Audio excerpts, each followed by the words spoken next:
Facebook খুললেই তাওসানের বউ ভাত খায় ভাইরাল। থাইল্যান্ডে গিয়ে আরেক মহিলা বলছে হাউ মাচ দিস প্রাইস। আর আমরা এখানে কাজ করতে করতে আমাদের দিন পার হয়ে যাচ্ছে কিভাবে, রাত পার হয়ে যাচ্ছে কিভাবে সেটাই টের পাই না।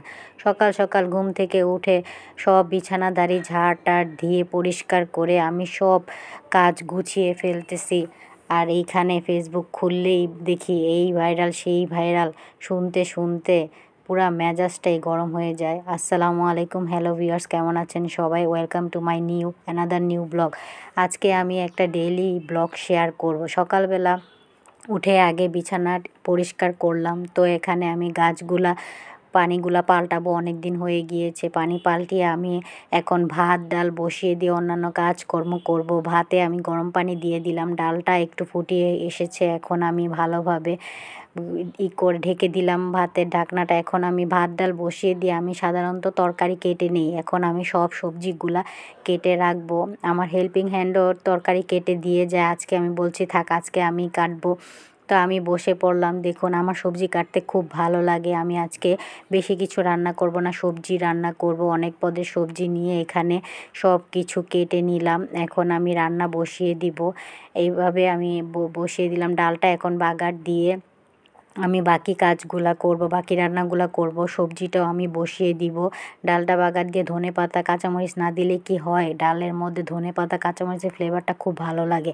এখন আমি সবজিটা বসিয়ে দিয়েছিলাম, সবজির পানি শুকিয়ে এসেছে, এখন আমি বাগার দিয়ে দিব। 5 ফোড়ন দিয়ে আজকে বাগার দিব চিন্তা করেছি। তো এখানে আমি 5 ফোড়ন দিয়ে পেঁয়াজ দিব, রসুন দিব না, পেঁয়াজ দিয়ে এখন আমি সবজিতে দিয়ে দিব। সবজিতে একটু ঘিও দিব, সবজিতে ঘিটা দিলে ফ্লেভারটা ভালো আসে, খেতেও খুব মজা লাগে।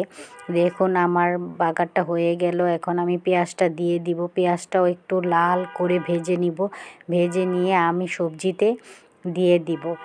এই সবজিটা রুটি পরোটা আবার ভাতের সাথেও খুব ভালো লাগে খেতে। দেখুন আমি পেঁয়াজটাও দিয়ে দিলাম, কারণ 5 ফোড়নটা একটু ভাজা ভাজা হয়েছে আর পেঁয়াজটাও একটু লাল হয়ে এসেছে। এখন আমি সবজিতে ঢেলে দিব, দিয়ে এখন আমি নাড়াচাড়া করে তারপর আমি ঘিটা দিব। ঘিটা দিয়ে তারপর আমি নামিয়ে ফেলবো।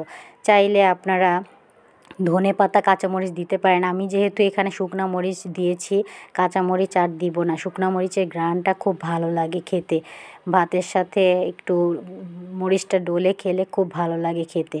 ঘিটা দিয়ে এখন আমি বেশিক্ষণ রাখবো না, এখন নামিয়ে ফেলবো। আর ওইদিকে আমি ডালটা সিদ্ধ করে রেখেছিলাম, একটু ভর্তা বানাবো। এই তো আজকে সিম্পল রান্না, আজকে এই পর্যন্ত। যদি আমার ভিডিওটি ভালো লাগে লাইক কমেন্ট শেয়ার দিয়ে আমার পাশে থাকবেন। আল্লাহ হাফেজ।